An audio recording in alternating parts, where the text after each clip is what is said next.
Welcome to the Dif!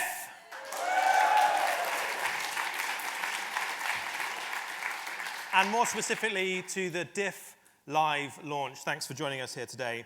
Tonight we're going to hear some amazing speakers taking on some of the most vital topics in front of a curious audience that's just hungry to learn. It's really a celebration of all things Dif that kicks off this 3-week-long festival of ideas. And our evening discussion tonight is about one of our 3 themes at the Dif this year. It's all about 21st century economics. And tonight we're asking, what are the stories that we tell ourselves about the economy? Is there a reason to be optimistic, or are we all doomed? Do we need to chuck out our old systems and build something new? And if so, who's going to lead the way? Who's going to actually do that? And the Dif, as many of you know, is curated by the Ellen MacArthur Foundation. We spend the rest of the year thinking about the circular economy, this model for an economy that's restorative and regenerative by design. So that kind of requires a new way of thinking about economics as well, a type of 21st century economics. So I'll be listening intently to our 3 fantastic speakers tonight. But first, we do have a wonderful, beautiful audience with us here in London today, but it's a wonderful tip of an iceberg. The Dif is broadcast all around the world. It takes place online. As you saw in the video at the start there, all you need is a device and an internet connection. You can join from the bath, from your bedroom, in the pub, wherever you choose to get your world-changing ideas. So I'm going to invite to the stage Vicky, who's going to be taking care of the online audience tonight. Vicky, welcome. Hi. Welcome to everyone in the room, but just as importantly, if not more so, welcome to the guys at home. And as Joe said, they might be in the bath, having a beer, or on the bus, but please do send your questions in to #ThinkDif, or join the discussion online. There's a little discuss box under the session page. So send them my way. I will be your voice for all the questions tonight and hassling Joe to make sure that we get all of them answered, and our lovely speakers too. And we'll be checking in with you a bit later on. You'll be on stage with us. You are the voice of the online audience. The voice of the online audience. Okay, thank you, Vicky. We'll see you later on. Cool, thanks. Cheers. So whether you're watching online or whether you're here with us in the room, do get stuck into the discussion. The Dif, I mean, we've all been to those events, those conferences where you hear some great ideas, but you sit and you nod and you say, that's very interesting. But the Dif isn't like that. The Dif is the chance for you to really get stuck in, ask those questions that you've always wanted to get answers for but never plucked up the courage. The weirder and wilder, the better, because this is the Disruptive Innovation Festival. It's not your average conference. But something that you'll hear at every single conference, please mute your mobile phones. That's a bit of boring stuff that I've been told to say. We are broadcasting this online, so any ringtones sounding out over the audience, you've had your music for the evening. We don't need phones going off as well, so if you could mute them, that'd be fantastic. So first up, into the speakers. First up, we've got Mark Stevenson. Mark's one of the world's most respected thinkers on technology and societal trends. He's the author of 2 books, An Optimist Tour of the Future and We Do Things Differently, books that New Scientist called a refreshing reminder that the future will always belong to the optimists. So surely there's no better way to kick off the Dif. Welcome, Mark.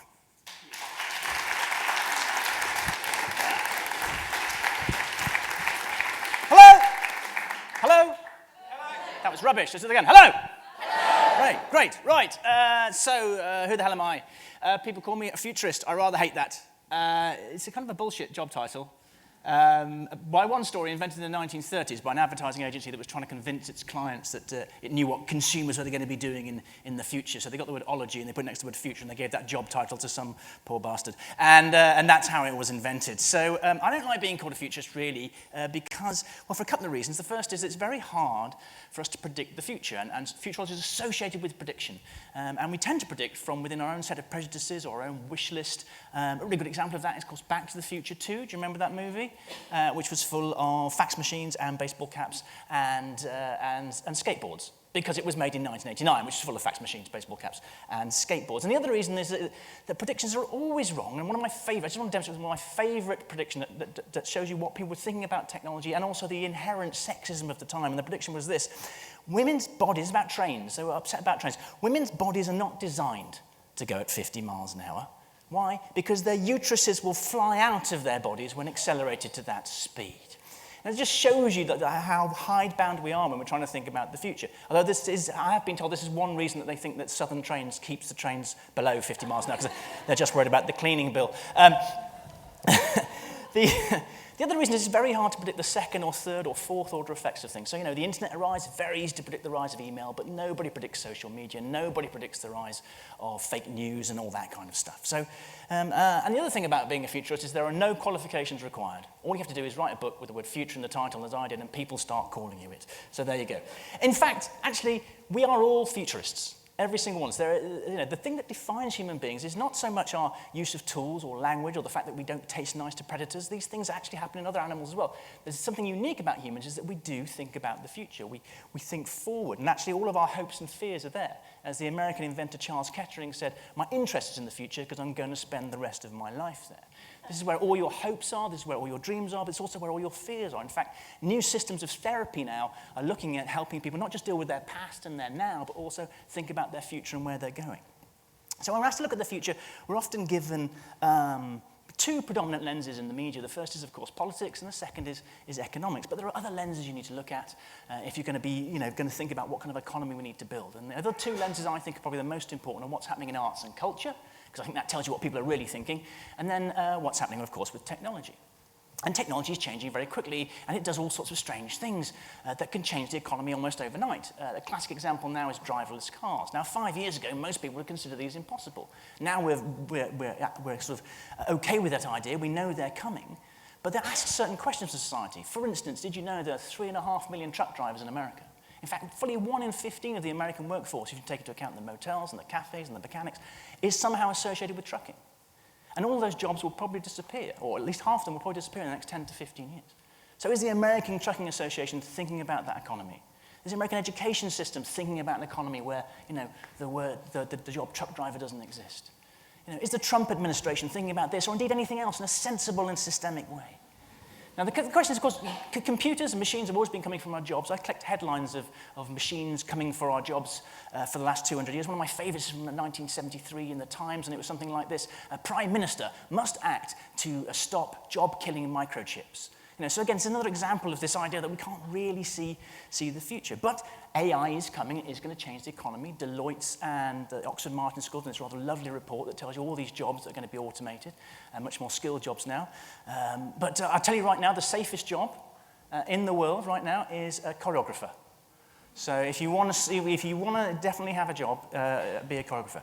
So this is a question the economy is being asked, and we have two ways of answering that question. One is we ignore it, and we have mass unemployment and civil unrest as we fail to create an economy of the jobs that the machines can't do. Or option two is we do create an economy of the jobs the machines can't do, and these are jobs of caring and empathy and systems thinking and creativity, all the things machines can't do because they're not conscious. Now, I've only just talked about artificial intelligence. I haven't mentioned, 3D printing, what's happening with the energy revolution, what's happening in genetics and biotechnology, nanotechnology, blockchain. I can go on forever. So for me, technology is never the answer. Technology is the question. It's the question about what kind of world do we want to make with this new tool that we've been given.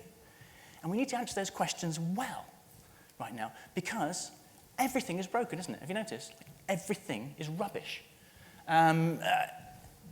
Politics. We're still using 18th century, 19th century ways to govern the economy in the 21st century. In the meantime, in the same time period, we've gone from Babbage to smartphones in terms of technology, and yet we're still using the same sort of systems that Babbage would have seen as familiar in government. And this is one of the reasons we have this retreat in democracy. In fact, only 4.5% of us live in a fully functioning democracy, according to The Economist.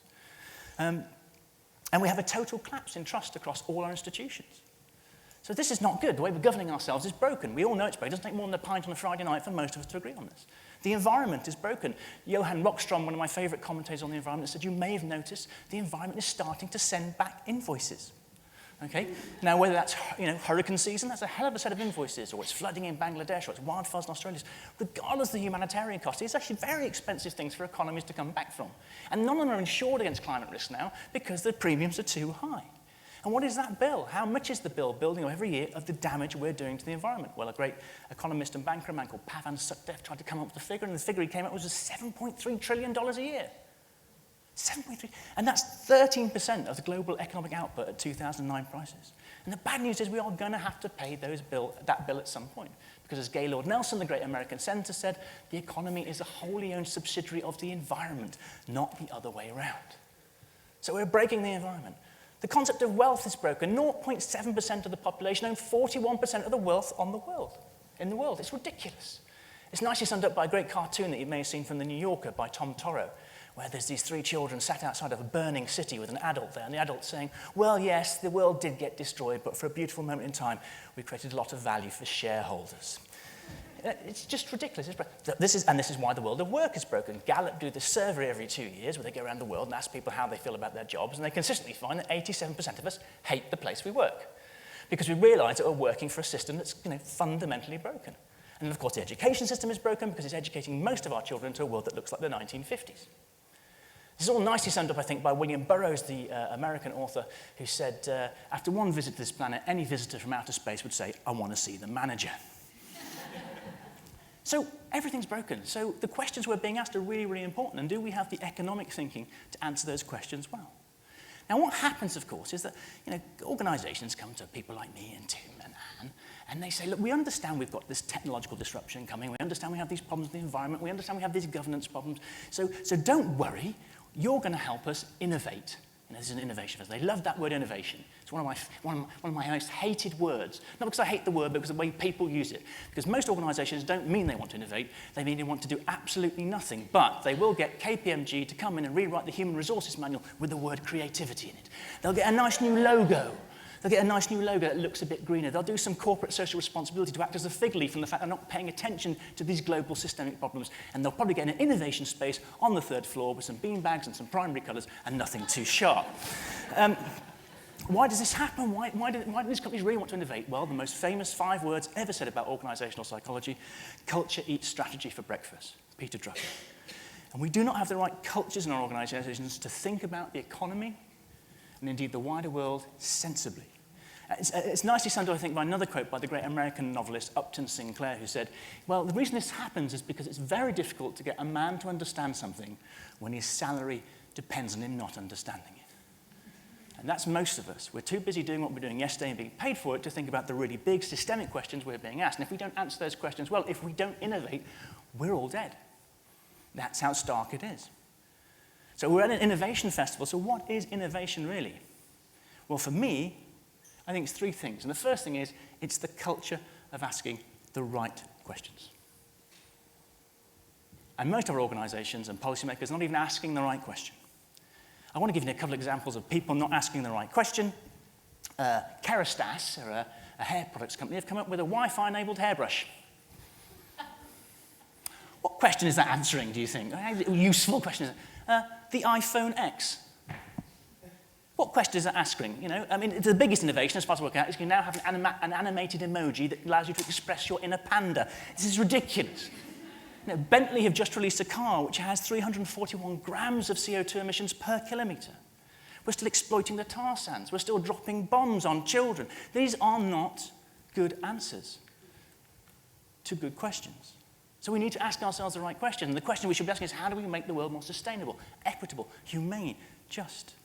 So the second thing innovation is being future literate.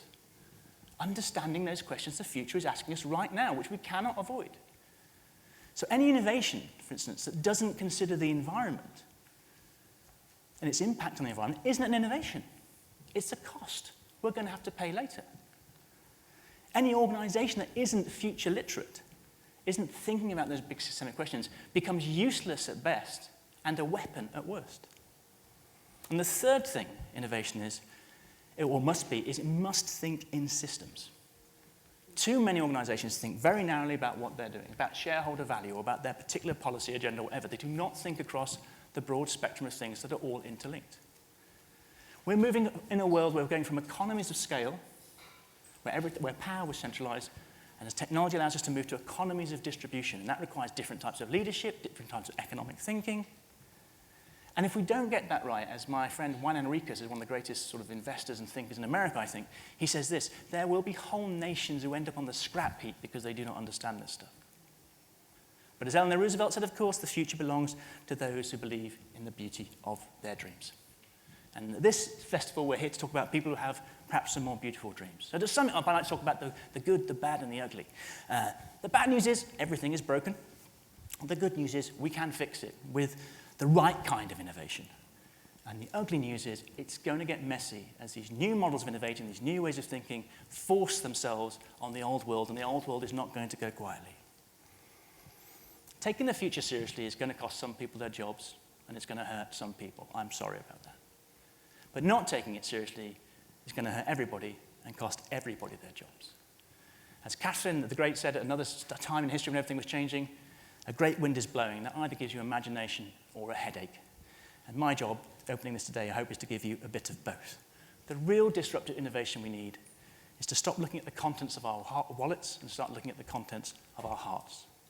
The future is a mirror, and if we don't look into that future and see a world of sustainability, equality, compassion, and justice, then there's no point in getting up in the morning. Thank you very much for listening.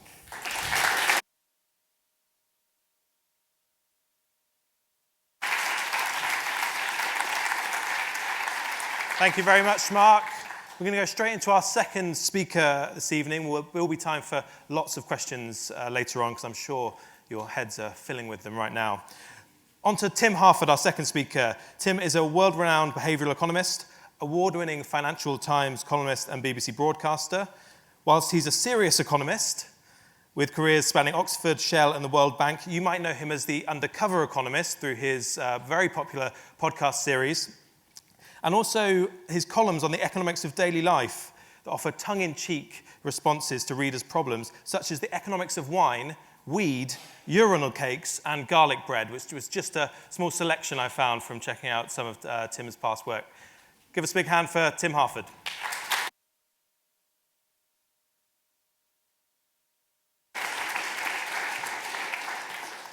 Thank you very much. And yes, he's also had a haircut. So, did anybody, back in 2012, the good old days, did anybody manage to make it to the Olympics? Anyone see the London Olympics? Anyone? A good few people. Did anybody get to the velodrome?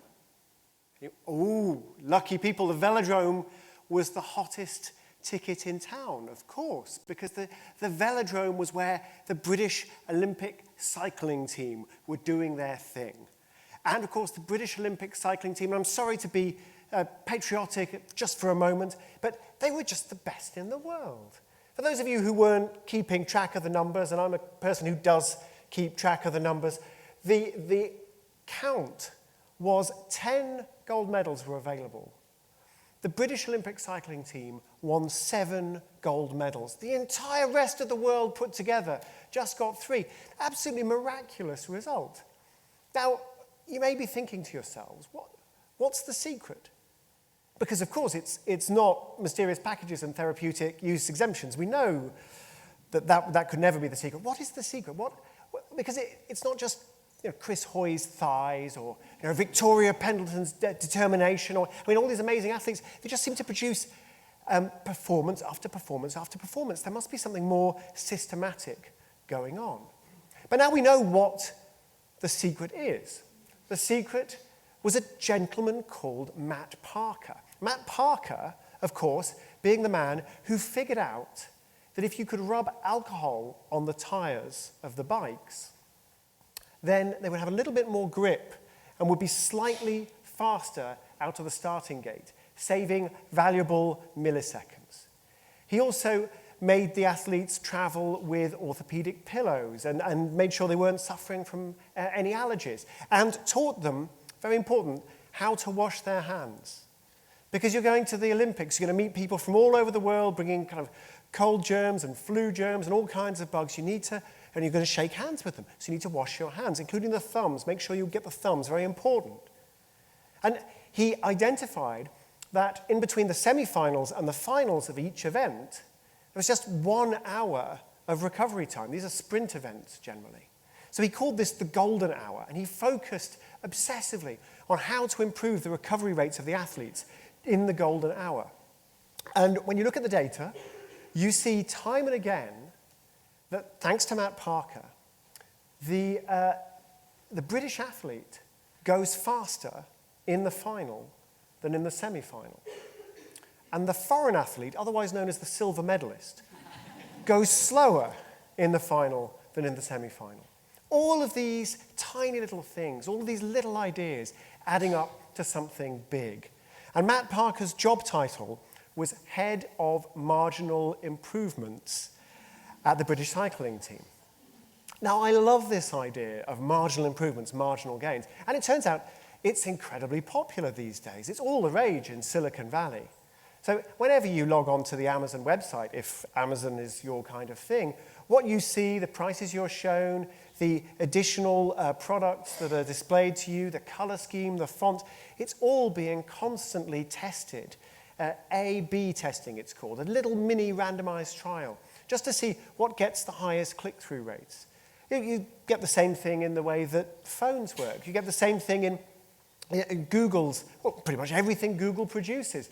The chief designer of Google resigned a few years ago after Google A/B tested what the ideal color of blue would be for the hyperlinks and sort of the adverts down the side of the search results. He said, I can't work for a company like this. I'm a designer.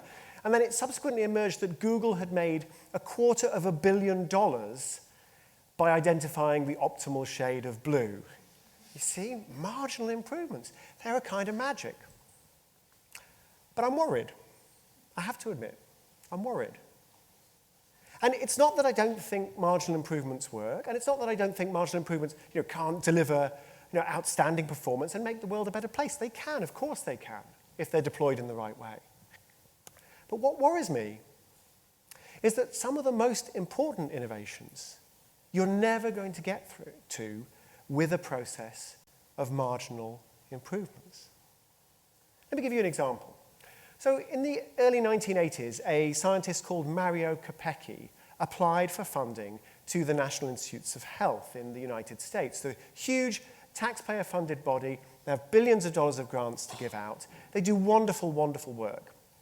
But I think understandably, given the circumstances, they do tend to focus on reliable results. So they want scientists to demonstrate that if they get this money, then there'll be something to show for it at the end of it. There'll be a publishable research paper. Maybe you'll just be checking a previous result or taking the next small step down the pathway of scientific exploration, which is fine, mostly. It's an important way to spend money. But Mario Capecchi didn't have a marginal improvement in mind. He had a crazy idea in mind. What he wanted to do was to identify a single gene in a mouse and to take that gene, remove it, and replace it with a different gene. Now that's like, imagine this entire room as a library full of books. It's like finding a single book in that library, a single page on that book, a single paragraph, a single sentence, and then editing that sentence out and replacing it with a different sentence. But the whole thing is taking place on a molecular level. And this is properly hard. You're not going to get there with magnifying glasses and tweezers. It seemed like science fiction, especially in the early 1980s. And the National Institutes for Health said to Mario Capecchi, look, you're a great scientist, Mario. We're happy to keep funding your work, but just forget this whole business about this knockout mouse. And so Mario had a choice to make.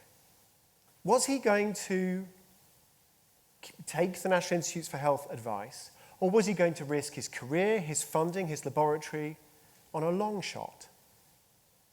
And before I tell you the choice he made, I need to tell you a little bit about the history of Mario Capecchi. He was born before the war in Italy. His mother was a dissident. She opposed Hitler, she opposed Mussolini. And when the war began, of course, the Gestapo came for her. And Mario's first memory, aged 4, is of the German secret police knocking on his mother's door, arresting her, and taking her away to a concentration camp. Or where was his father? Well, his father never married his mother. He was a violent man. His mother didn't want anything to do with him. But somehow, we don't know quite why, Mario doesn't remember, somehow Mario ended up in the care of his father when his mother was taken away. And he later said that there was nothing that happened to him in his entire life that was as painful to him as having a father who was violent towards him. And 6 weeks later, he ran away. He joined a street gang, running wild the streets of Italy during the war. He's 4.5 years old. So he was always getting into trouble, in and out of these gangs, in and out of church hospitals and church orphanages. Feral. And at the end of the war, he has dysentery and he's in hospital. They've taken all his clothes away because they know he'll run away. He's just got a little bit of bread and chicory coffee. That's all he gets every day. And on his 9th birthday, a woman he doesn't recognize arrives at the hospital. And the reason he doesn't recognize his mother is she spent the entire war in Dachau. But she survived. She spent months looking for him, and she's found him. And she takes him away to America, where she has relatives. So he speaks no English. He's been feral half his life. So what happens next? Well, of course, he goes to Harvard. I mean, not immediately, but in due course. He's brilliant. He works for James Watson, the co-discoverer of DNA. And Watson later says that Mario, in 2 years, achieved more than most scientists achieve in a lifetime. But then Mario left Watson and he left Harvard. And he set up his own department in the University of Utah, in the middle of nowhere. Why? It's interesting. He said Harvard had become a bastion of short-term intellectual gratification. Too many smart people trying to impress too many other smart people in a hurry. Too many marginal improvements. And Mario realized that if you wanted to do profound, important, influential work, sometimes you needed to carve out that space for yourself and take a risk on a long shot that might not pay off. Well, you know now what he did when the National Institutes for Health told him not to investigate the knockout mouse. He did it anyway, and it worked, and he won the Nobel Prize for Medicine. I mean, of course, you can see all this coming, right? Because this is the kind of story we love. We love the bold, stubborn scientist who takes a risk, and it all pays off against the odds. But the question I want to ask is, what about the timid scientist who's got a family to feed and nervous about her job or his job? Those people, we ask to take the big risks for us. If the risks pay off, we enjoy the benefits. But if the risks don't pay off, the costs are all on them. It's not fair. This is a disruptive innovation festival. And often when we talk about disruptive innovation, we think about the impact it has on the world. And yeah, that's important. But disruptive innovation can also mean unpredictable innovation. It can mean long shots. It can mean inventions that change the world at tremendous risk to the careers of the people who pioneer them. So I'm all in favor of marginal improvements. They have their place. We should embrace them. But let's not forget that the long shots matter too. Thanks very much for listening.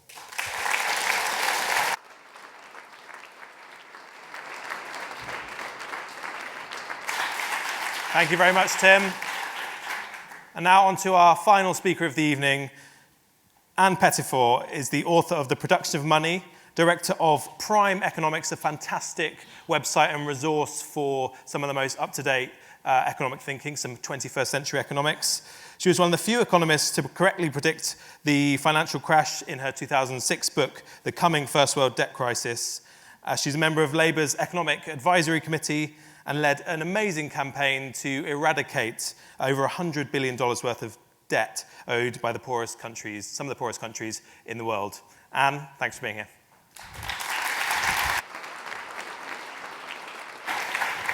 Thank you very much. And I thought I'd begin and tell you a story about my grandson who disrupted my thinking about something quite dramatically, my thinking about bananas. We were having afternoon tea, and I said to him, well, I know you don't like bananas, do you? And he said, of course I like bananas. Yes, I really do like bananas. I just don't eat them.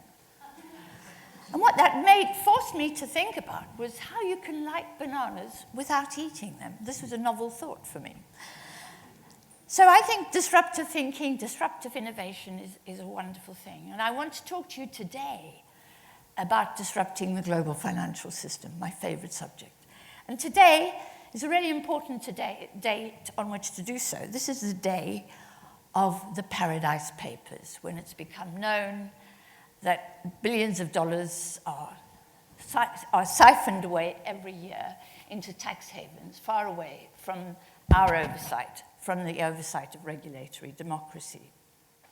So I want to argue that if in the future we want to tackle inequality, if we want to make housing more affordable, if we want to tax the rich, if in the future we want a financial system that would enable us to finance the transformation of our economy away from fossil fuels, if we want in the future to avoid global financial crises, and if we want to deepen our democracy, then we must begin to think differently about the globalized financial system.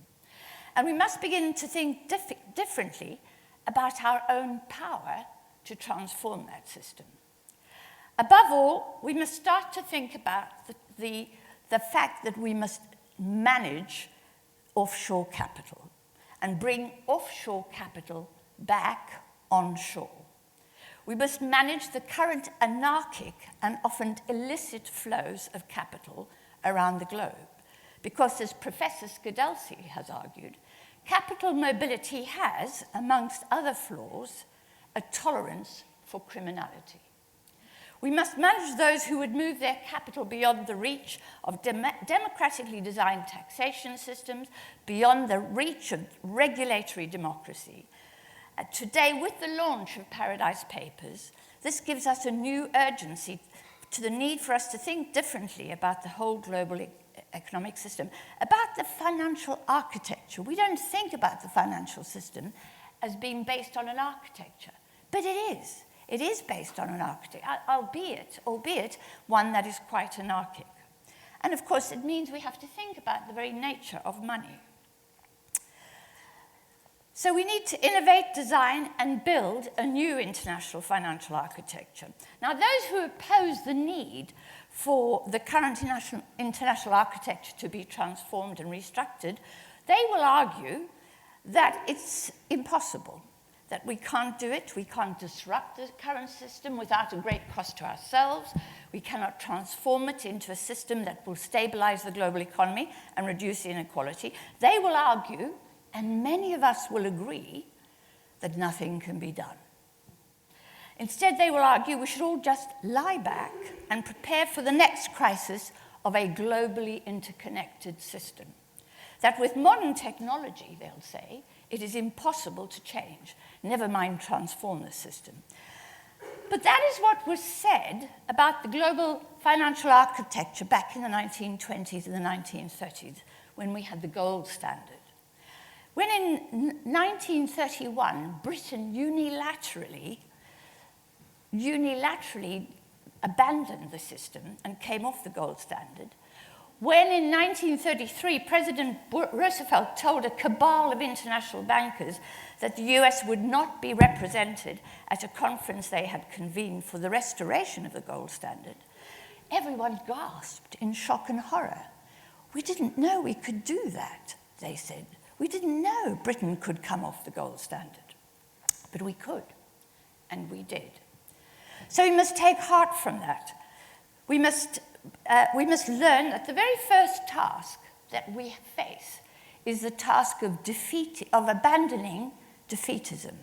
Defeatism is widespread. It's an acceptance. It's a feeling that there's just nothing that can be done. But that is not true.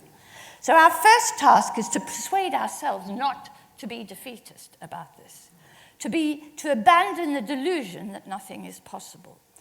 The second task, of course, is to educate ourselves both about economics and about the international financial architecture. Our current system of globalized footloose capital.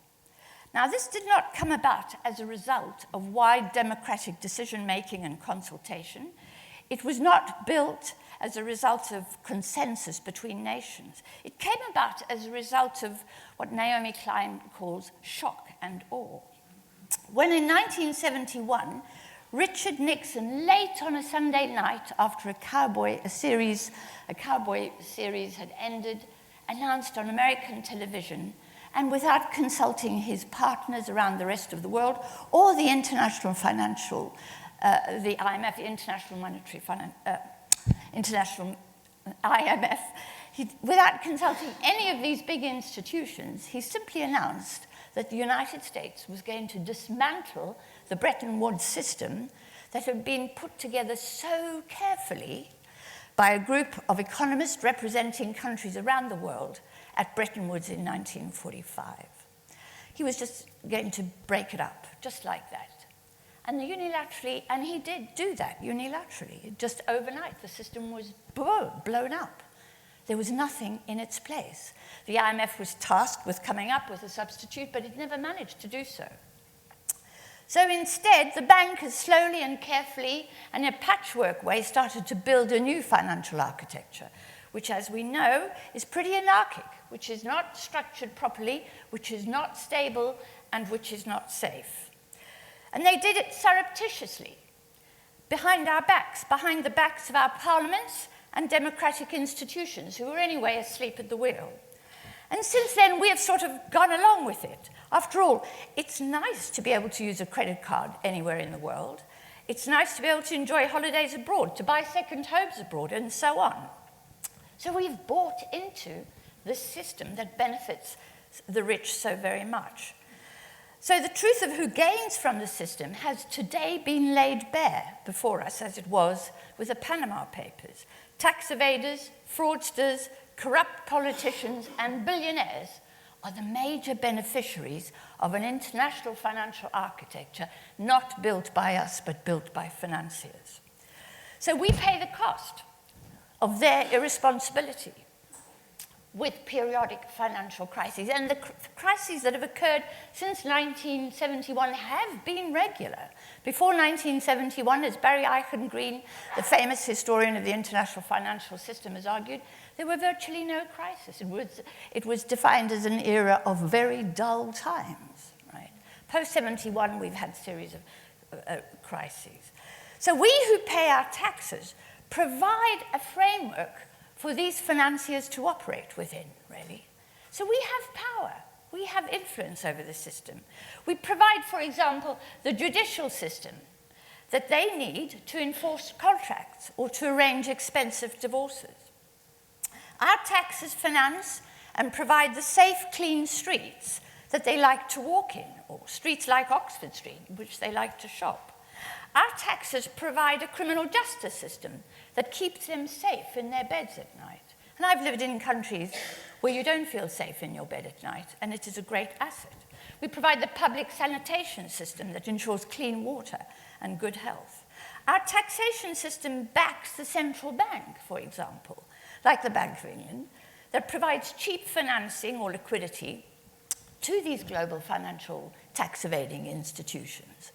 Cheap money, low interest rates, and masses of liquidity in the form of QE. But it can only do that, and indeed in a currency, sterling, which is relatively stable, thanks to our taxation system, thanks to the fact that Britain has 31 million taxpayers that pay their taxes regularly. So we provide these valuable resources and assets to rich oligarchs, to tax evaders, and to big corporations like Amazon, Starbucks, Facebook, Uber, and Airbnb, without expecting them to reciprocate. We've got to start thinking differently about our relationships to these big global financial and non-financial corporations and to incredibly wealthy individuals. We've got to start understanding our power. The fact that we as taxpayers have what the financiers call leverage. Our power to prop up the systems upon which they depend for their affluence. The great public good, for example, that is our monetary system. And that is our system of public sanitation and so on. Without such taxpayer backing, none of those institutions could function.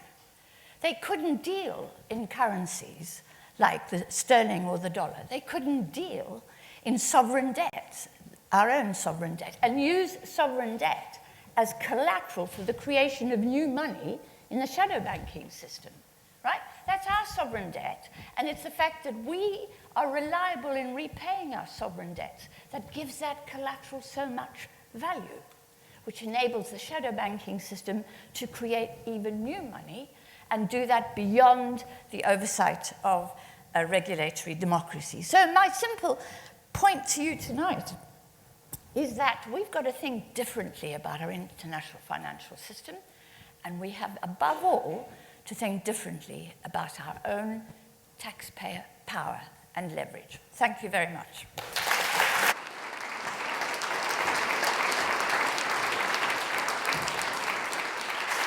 I'm actually going to invite all of the fantastic speakers on the stage now for me to take the host's privilege of asking my one burning question.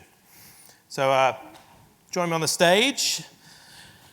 And I think something that was fantastic. I love how my history degree is quite a few years behind me now. But I do appreciate we had quite a bit of history from you, Mark.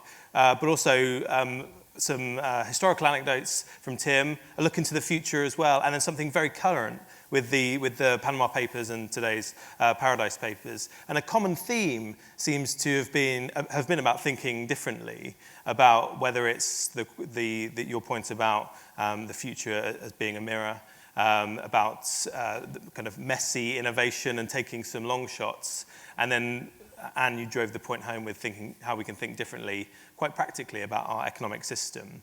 But one question, you accuse me maybe of going a bit deep with some of these questions in the build-up, but a question for all of you: what is our economy really for? We hear the word economy all around. I think if you ask the audience, there'd be a lot of different interpretations about what economy actually is, but what is an economy for? Mark, do you want to kick us off? It's a really good question, and I think that if you read the press, what you tend to hear is that the economy is just about making your economy more competitive than the next person's. So it's a zero-sum game. You have to beat the person. Whereas I would radically say that the economy is there to make the world more sustainable, equitable, humane, and just. And Anne? Well, our economy is something that we have constructed. It's a social construct. It's not a natural thing. It didn't pop up out of the blue. It was something that we have built.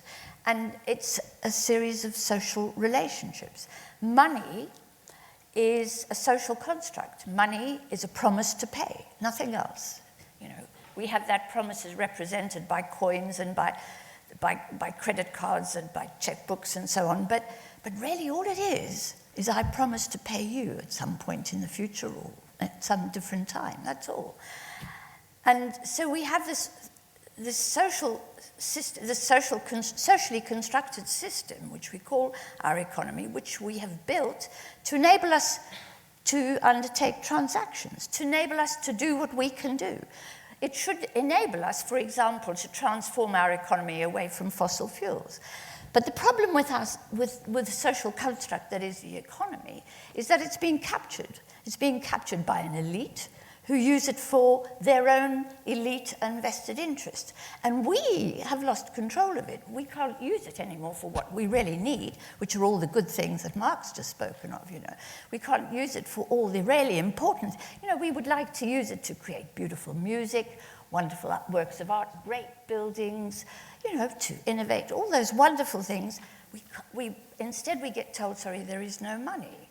Well, that's saying there are no promises. Well, sorry, but we can have promises when, we can make promises, and therefore we have money. But the point is that we've allowed our system, our socially constructed system, to be captured, and we've got to recapture it, bring it back again.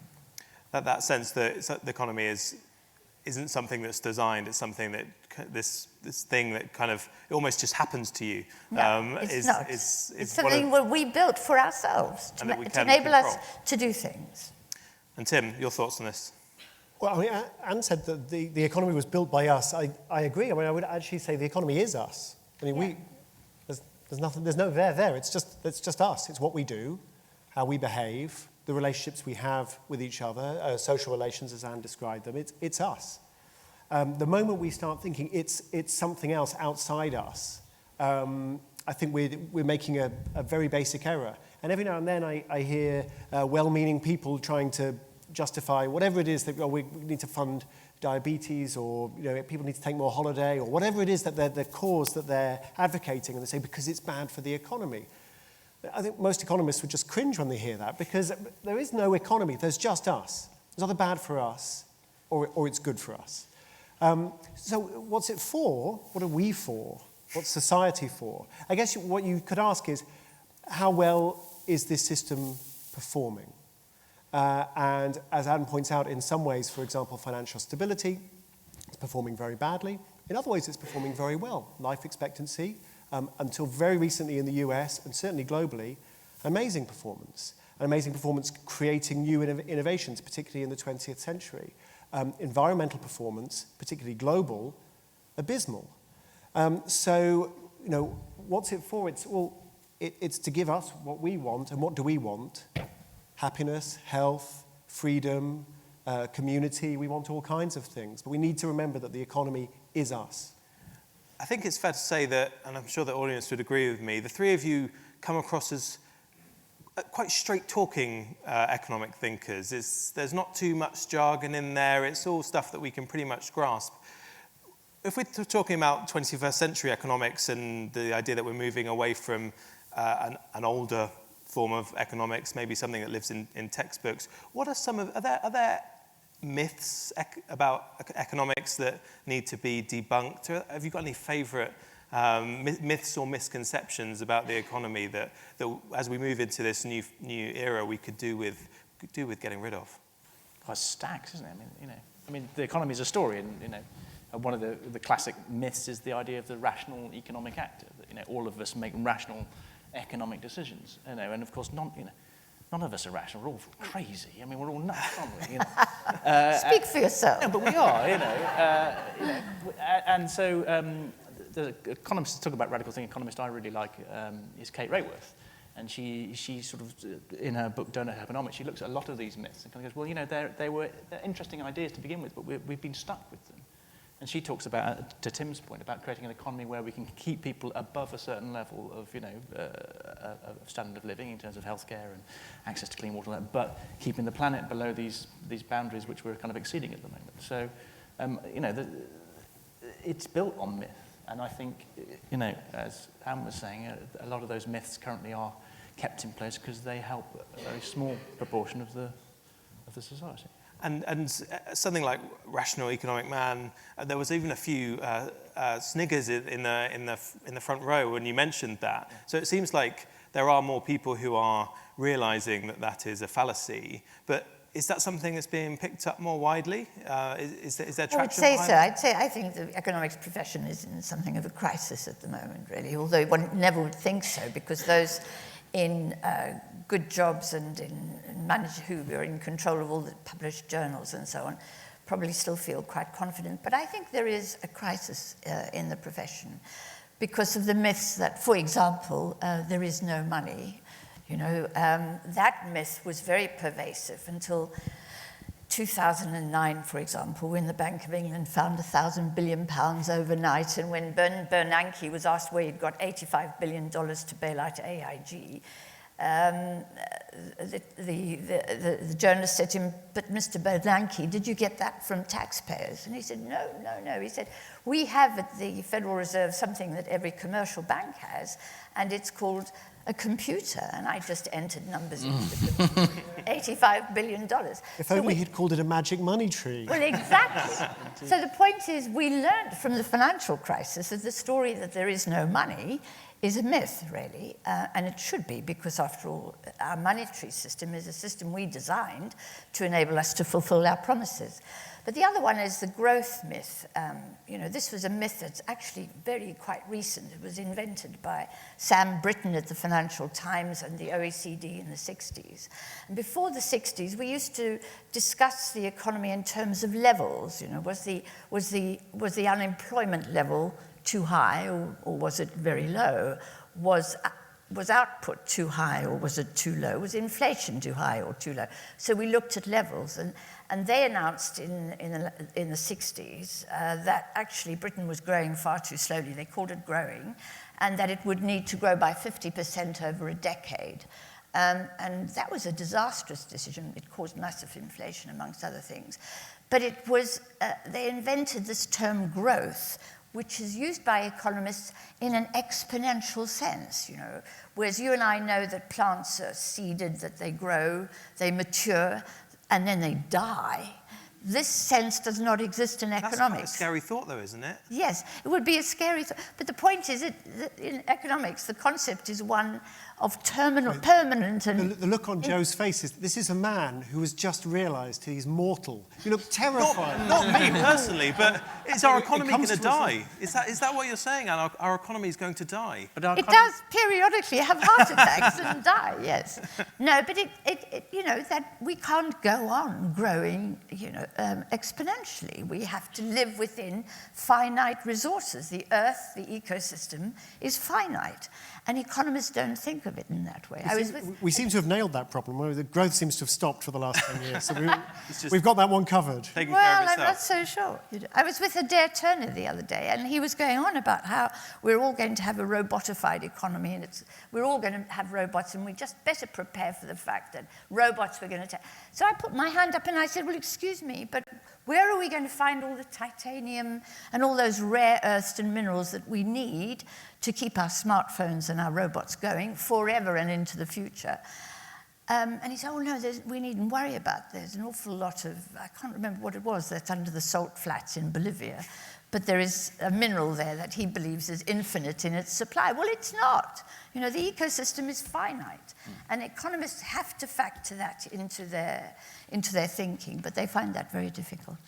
And finally, Tim, we spoke at the start of the evening tonight about economic stories, and some of the stories we hear are almost metaphors or simplifications, like treating the economy of a country like it's a household budget and balancing the books and things like that. Yeah. Those, I think, maybe quite a lot of those we could see as some economic myths. But how can we tell stories about the economy that are simple enough for most people to understand, but are meaningful and more accurate representations of how the world actually works? This is something that we've been struggling with for a very long time, because, of course, economics is, in part, a technical discipline, and a technical discipline requires technical terms. So the Campaign for Plain English lambasted some economics journal for using the term heteroskedasticity. It was like, heteroskedasticity, how can you use a term like heteroskedasticity? Well, actually, it turns out heteroskedasticity is kind of an important concept if you're measuring a data series that goes back 100 years, and 100 years ago it was measured really, really poorly, and now it's measured increasingly well, and so you've got a small error but that's now. Statistics, isn't it? Not Well, economics. Well, it's part of it's part of economics. We use statistics because we have to be Renaissance people and use history and use psychology and use statistics and try and combine all of these things. But the point is, you can't get away from technical terms altogether. But I do think that we need to get better at lighting up people's sense of wonder and sense of curiosity. So after the Brexit vote, a lot of my economic colleagues were saying we didn't communicate well enough. Why did people not listen to us? Why did we allow ourselves to be written off as just experts who were irrelevant or who were corrupt?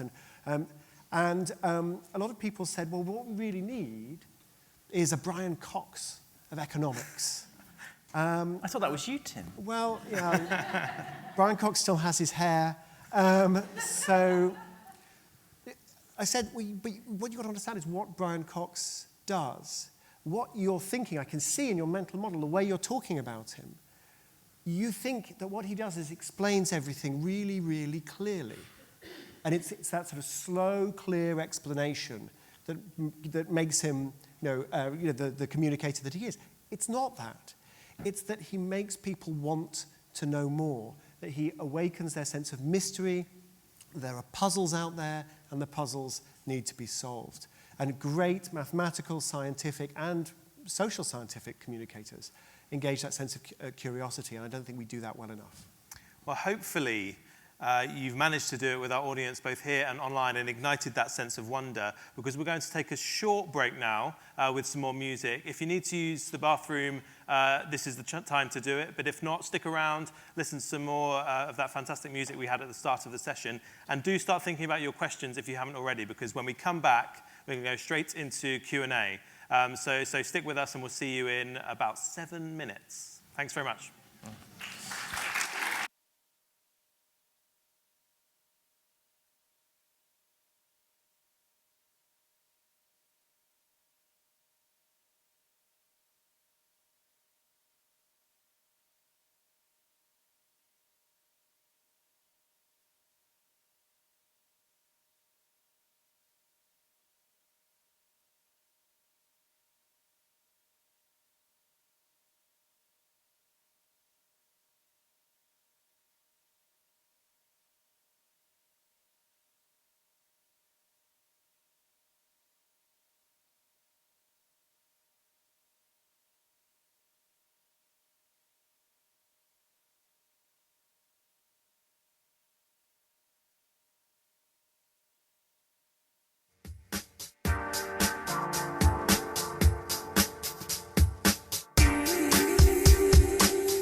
Providing the music here at the Diff.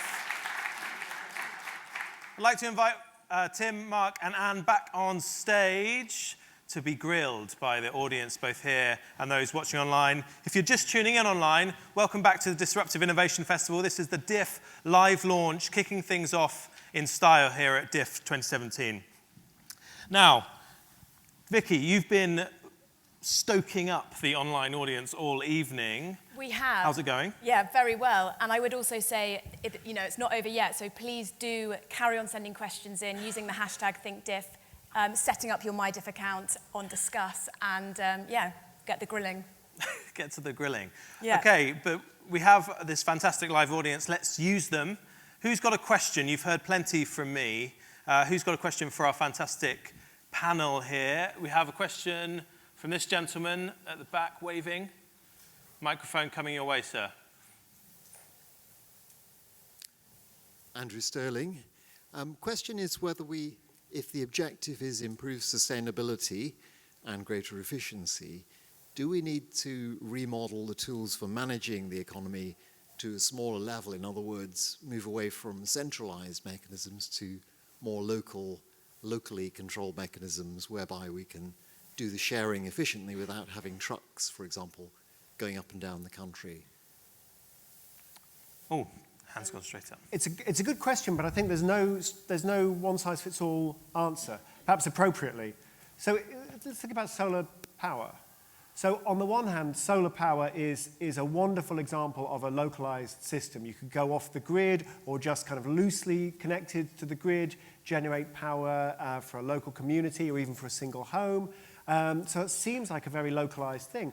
On the other hand, the reason that solar power has become increasingly cost competitive with fossil fuels, which is enormously exciting, is basically very, very, very large solar panel factories in China, which have kind of introduced structural overcapacity, plus the sort of the IKEAification of the whole solar energy system, whereby we've just got much, much cheaper logistics. It's easier to get these things around. They snap together with a tool really, really quickly, like an IKEA bookcase, which, of course, as we all know, are just effortless to put together. And so on the one hand, you've got this, this inspiring story of local power generation, but on the other hand, it's built on huge economies of scale and global supply chains. And by the way, the same thing is true of batteries, which are also, for obvious reasons, tie in to the effectiveness of solar energy. So I think I would always encourage people to seek whatever solutions are appropriate. Sometimes you need a local solution, sometimes you need a global solution. Anne's problem of global financial stability, presumably you're not advocating that every village adopts its own monetary system. You want a globally designed system. So it depends. There's no simple one-size-fits-all answer to the question. Mark, you've toured the world visiting people who are probably developing those sorts of systems that maybe work on a local level, not kind of centralized and global. What's your view on that? Well, Tim's right, but what you do is you always build the new system with the tools of the old. So, you can't have the World Wide Web before you have electricity. It doesn't work that way around. So, you always have to use... But certainly, in my work, I've certainly seen we are moving from what I call economies of scale, where we ran the world by concentrating power. Like a political party is an economy of scale. A power station is an economy of scale. Moving towards people who are now doing these things of economies of distribution, using new technologies, they can now start to compete with or outperform what the previously centralized system did. You think a coal-fired power plant loses 2/3 of the energy it produces through waste heat. But now solar panels got cheap because of things that you can start to have a different localized economy. One of the great things about that, of course, is you find that towns that move over to renewable energy and this distributed way of doing things, where they take control, they start to be able to find that, for instance, I went to towns where the energy price was half what they would have gone if they'd gone to the utility, because they're not taking necessarily a huge profit, they're just maintaining it. And that enables them to invest in the things that maybe the central government forgot to, like health, wealth, education, opportunity, sports facilities. I went to this town called Güssing in Austria, and they took control of their own energy system, started to invest in it. And the town was a basket case beforehand. It was economically honest. It had 26% unemployment, the lowest wage rates of anywhere in Austria. Took control of its own energy system. It now fully owns its own electricity and heat, and is trying to do the same for fuel. And the energy price halved. The town is now booming. They started to invest in things like healthcare and roads and infrastructure, and businesses started setting up there. And one of the lovely upswings of that was they invested in a sports facility, and the local team went on to win the National League, in basketball.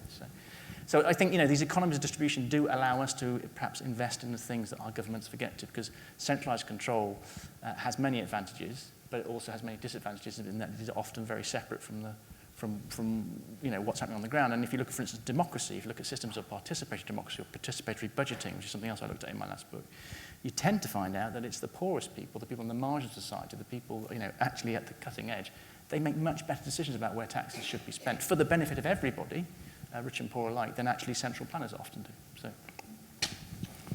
And decentralization, does it come into it? The economy does have to operate in layers. There are local economies providing local services, really important, but we may also want to engage internationally, and as well as nationally and internationally, and we need to be able to have those relationships. But for me, really, the priority ought to be the domestic economy, and I'm with Keynes on this one, who wrote once that he sympathized with those who would minimize rather than with those who would maximize economic entanglement between nations. Ideas, knowledge, art, hospitality, travel, these are the things which should of their nature be international. But let goods be homespun whenever it is reasonably and conveniently possible, and above all, let finance be primarily national. And I'm with him on that. I just think our currency reflects something about our culture, about the nature of our economy, about our capacity, and a global currency wouldn't do that, can't do that. It suits the bankers, but it doesn't suit us. So I think we need, it's horses for courses, as I think, but for me, money should primarily be national. Thank you. Should we take a question from the online audience? Yeah, I think we should. The first one here is for Anne. Why isn't the financial system stable? Why is it poorly structured? Is it because of a lack of understanding of how complex systems work on behalf of the economists? Or is there something more sinister at work? I don't think it's sinister. I think it's the result of misunderstanding of Adam Smith largely, and the belief that the invisible hand is the best instrument for managing the economy, that you can't trust people and you certainly can't trust government, but you must always trust something called the market. And that has become a sort of ideology which really has proved to us is not sustainable. So, and I don't think that's a conspiracy or sinister. I think it's evolved. It does suit those who want to evade, if you like, democratic participation and regulation, and want to operate outside of the system and want to dodge any obligations they might have to the system in the form of taxation and so on. But I don't think it is deliberately conspiratorial, but it is the result of an ideology based on the idea that the invisible hand knows better than you and I do, and that markets have some kind of intelligence and can deem what is efficient and what's not efficient, what is necessary and what is unnecessary. And I think we've allowed that to go far too far, and it's become dangerous. So that's my answer to the question. I think it's worth adding a couple of things to that. So, to some extent, before the financial crisis, a lot of people who should have known better didn't take that ideology seriously enough. So if you believe the efficient markets hypothesis, it shouldn't be possible to buy these assets that are yielding 7, 8% AAA rated risk-free, because government debt, which is also risk-free and yielding a predictable stream of income, is yielding, say, 2%. Well, where's the extra 5% coming from? And the answer is, well, it's coming from all kinds of financial chicanery. And in fact, these assets are a lot riskier than they're being painted. And I think if people had taken the efficient markets hypothesis a little bit more seriously, it's not true, by the way, the efficient markets hypothesis, but it's not entirely false either. If people had taken it more seriously, they would have made smarter decisions. I think more broadly, one of the things we failed to do is to pay enough attention to the details. And just to give you an analogy, one of my favorite architectural achievements is the Kemper Arena, which was designed, it was groundbreaking, it was this kind of thin shell-like dome that was suspended sort of under its own weight. It was like an eggshell, and the American Association of Architects held their meeting there and awarded the team who had built this structure, and then just after the architects left, the next day, the whole structure collapsed. Fortunately, with no deaths. But it was a little embarrassing. Now, was this because architects just didn't understand the laws of physics? No. It was, after the fact, it was clear why the structure had collapsed, and it was to do with an uneven wind load from the side. It was just they hadn't explored the full details of how the system worked. And we never, ever explore the full details of how a complex system works, because we never can. There's always something else. There's always a new surprise. Whenever we try something new, there's always a surprise. The best we can do is to try to build systems that are as robust and resilient as we can, and to learn from our mistakes. So the gentleman who designed the skyscraper in central London, the one that was setting fire to cars, I thought to myself, well, he won't make that mistake again. And then someone pointed out he's already built a building in Nevada that did exactly the same thing. That, to me, is unacceptable as an architectural practice, and it also is unacceptable from people designing financial system. We need to learn old lessons, even if we will constantly be surprised by new things.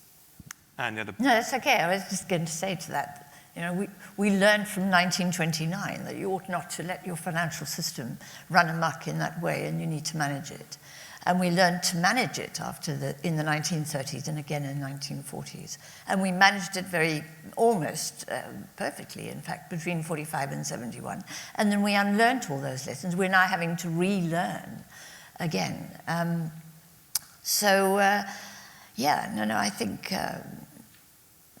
I think it's really important for us to realize that we are reinventing the wheel, and we are forgetting the experience and the knowledge that we already have about the way in which the system works. And although I agree that it's complex and we ought to pay attention to the detail, the fact is we have often spent too much time studying the detail. Microeconomics is much more fashionable and much more pervasive than macroeconomics. And I remember a wonderful guy called Cecchetti, who was at the Bank for International Settlements, talking about going down to the seaside and wanting to understand why the tide comes in, and noticing an important shoal of fish just on the shore, and deciding that these fish have to be counted and modelled and fashioned and looked at very carefully. And after we'd done all this complex modelling, all these tiny little fish, we suddenly realised that actually we ought not to be looking at the fish, we ought to be looking at the moon. And what we'd forgotten to do was to look at the moon. And that's been the problem with the global financial system, partly, is that we've had too much of microeconomics and not enough of a macro picture of what is actually happening. It sounds like some of our 21st century economics, some of the things we can learn are actually in the past anyway. Yeah. Let's take another question from the room here. We've got someone in the middle over there. There's a microphone soaring towards you. My question's for Mark. Your third definition of innovation, being future literate, I'm just wondering if sometimes with us as human beings and innovators, we kind of get obsessed with the future, and it's almost like we're chasing something that never comes because the future is always tomorrow. And I wonder if in relation to sustainability, we need to be more present-minded and actually kind of look at our actions today, because that's actually what creates the future tomorrow. Just wondered what your thoughts were on that. I don't think we can stop thinking about the future, because that is a uniquely human thing. And when I say future literate, I don't necessarily, that's why I don't talk about prediction. I mean being aware of the questions the future is asking you, which are very present. So we are being asked some very interesting questions right now about social inequality, social mobility, climate change, etc., etc. So those are very present questions. But we are being offered a whole bunch of new tools, like the solar power we were talking about, that may enable us to answer those questions now. So my version of future literacy is being literate about the questions you're being asked in the now, because you cannot predict the future, but the future will be made by the decisions we all collectively make together. And part of my job is to try and get people to ask at least some of the right questions, some of the big, to look at the moon rather than the fish, and kind of go, shouldn't we be looking after the moon rather than looking after the fish? So that's what I meant by that. I'm not suggesting, and one of the reasons I don't really like being called a futurologist is because quite often, it's often sort of older white guys going, technology will save us! And you go, well, not always. It's about what we do with it. So I believe the human race is a co-inspirational network, and part of the reason I do the work I do is to hopefully inspire us all to ask better questions. In one of your presentations, you play a clip of some software engineers taking one of the first rides in a self-driving car, and the kind of mixture of fear and delight is detectable in their voice. And the swearing as well. The swearing helps. The swearing does help. Yes. Now, do we need to, when you talk about it in context, it seems like we need to actually experience these new technologies before we can really understand what their significance might be. Is that the case? Do we have to wait for the shit to hit the fan before we can actually start responding to it? Well, I think, again, part of the reason I do the work I do is to get people to probably experience those questions and experience those things. And I actually stole that clip from a man called Salim Ismail, who works at the Singularity University in California. And he did a presentation. I said, can I borrow that off you because it's so good? Because when he showed it at this presentation, he said what you can hear in that clip, because he was right, it's all about the voices and the people getting excited and voices. It's what you can hear in that clip is the sound of new technology hitting somebody's brain and changing the way they think forever. And therefore, suddenly those people never thought about a car in the same way again. And if any of you have been in a driverless car, you've suddenly had that emotional, and it's all about emotion, you had that emotional change. Now, if you can think, oh, it's real, I feel it now, then you go and look at, for instance, the recent Rethink X report into what will happen when driverless technology and electric vehicles come together, and you have a drivetrain built by Tesla that lasts for 1 million miles rather than 200,000, so you amortize the cost of the vehicle across a lot longer period. And the implications of that possibly are, increasing the capacity on the roads fivefold, but decimating the manufacturing of cars because you don't need to make so many because they're all lasting longer because electric vehicles have a lot less moving parts. You have a 300 million barrel per day reduction for demand in oil, but you reduce, say, in Europe, 26,000 deaths on the road because actually most accidents are caused by humans making mistakes. So you experience the technology and you feel it, and then you go, okay, now I felt it, what does that mean? Because now it's real. I can start to ask real questions about it. And lots of astronauts talk about that kind of perspective they have. There is no astronaut that came back from space that didn't become an environmentalist, as far as I can work out. Yeah. So you do have to experience those technologies. And in my books and the work I do, and the TV show I'm going to do next year, it is about showing people that stuff so they can go, suddenly the world is possible. A different world is possible. What's his name? Stephen, the guy who wrote How We Get to Next. What's his name? Stephen Johnson. Stephen Johnson, who I like to think of as the American Tim Harford. He talks about the adjacent possible, the idea that suddenly something becomes available to you because actually now is the time. And these technologies do say now is the time, and perhaps now is the time for a more sustainable world because finally renewables are getting to the point where they're economically viable, and you have to be able to see that to people, show that to people. So I think, you do have to try and experience it. But again, it's always about the big picture. It's about looking at the moon, not at the fish. Because again, the Kerastas hair coach, which is a Wi-Fi, you can experience that, but it's not really going to change your life. But I won't have and if it does, just get out more, quite frankly. I'm going to defend looking at the fish for a second. Somebody needs to look at the moon and someone else needs to look at the fish and they need to talk to each other. But could I briefly... Not to understand the movement of the tides, I'm afraid. Well, no, but fish are still interesting. Yes, sure. Did you know that the collective noun for economists is a disagreement? I'm going to quickly pause you and take a question from our online audience who are sending in many questions. Yeah, we've actually got one for Tim from A. Waynes. It's very easy to say that small incremental changes are not enough, but nobody ever has a concrete idea on how to proceed instead. The world we live in being a complex system, we simply don't know where big steps will take us. Even many small steps can lead to tipping points or phase transitions with unknown outcomes. So a simple question, what's a concrete alternative beyond simply saying that it needs to be different? Well, I only had 10 minutes. I've been given 20 minutes. I can give you two concrete alternatives. So one is just in the organisations that we're operating in that are currently funding innovation. Some of them are universities, some of them are governments, think tanks, corporations. They're all over the place. We need to explicitly target the long shots as well as the marginal gains. I do not for a second want to imply that we should forget about marginal gains. They're really, really important.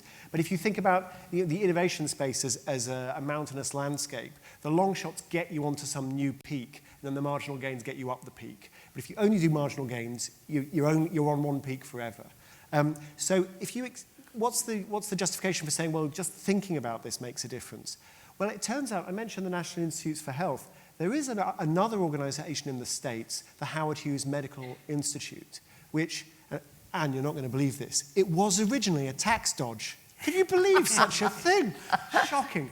But anyway, it turns out they do now, they're not a tax dodge anymore. They fund a lot of medical research, very important, nearly $1 billion of funding every year. And they explicitly target the long shots. There's a very interesting study by 3 economists comparing researchers with similar track records getting funding from the Howard Hughes Medical Institute, which is going for the long shots, versus researchers getting funding from the National Institutes for Health, which is funding the marginal gains more. And it turns out they're both achieving their aims, which is great. So the Howard Hughes Medical Institute, the success rate is substantially lower. But if you redefine what you really want and say, what I want is a paper that's in the top 1% most cited, or something that starts a new field, or something that wins a Nobel Prize, then the Howard Hughes Medical Institute success rate is about twice as high as the National Institutes for Health. So simply by saying, we're going to fund some long shots, that can make a difference.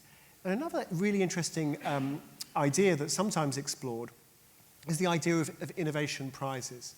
So you have a government or an international organization or an NGO, a major public body, which hopefully has funding, a social purpose, and a long-term time horizon. Say, we're going to put up this money, and if anybody in the world can solve this problem for us, we'll reward them with the money.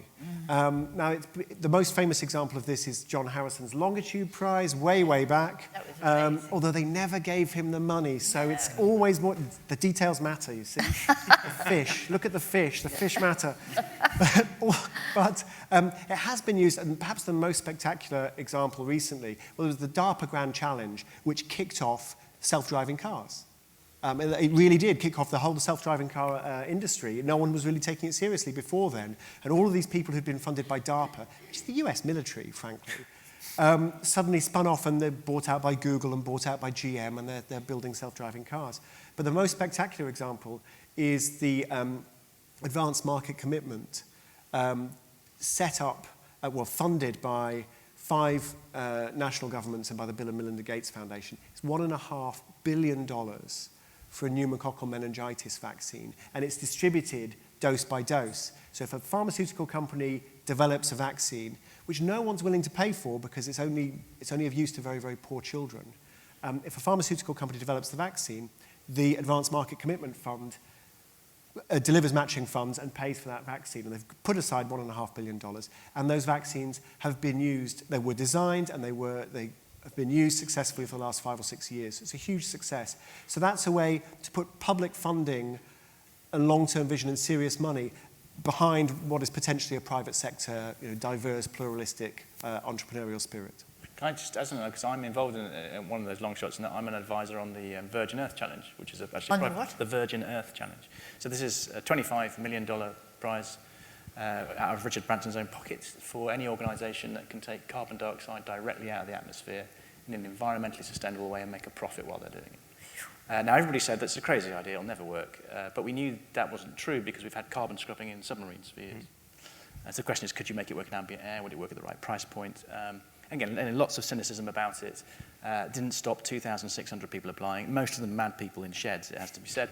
But that was true for the Longitude Prize as well. Most of them were completely mad, except John Harrison solved the problem. So we've announced 11 finalists. One of the biggest investors in those finalists, for instance, is Bill Gates. And I have to be very careful here. This is not the view of the Virgin Earth Challenge. This is the view of Mark Stevenson, private citizens. I am optimistic we'll probably award that prize sometime in the next 4 to 5 years.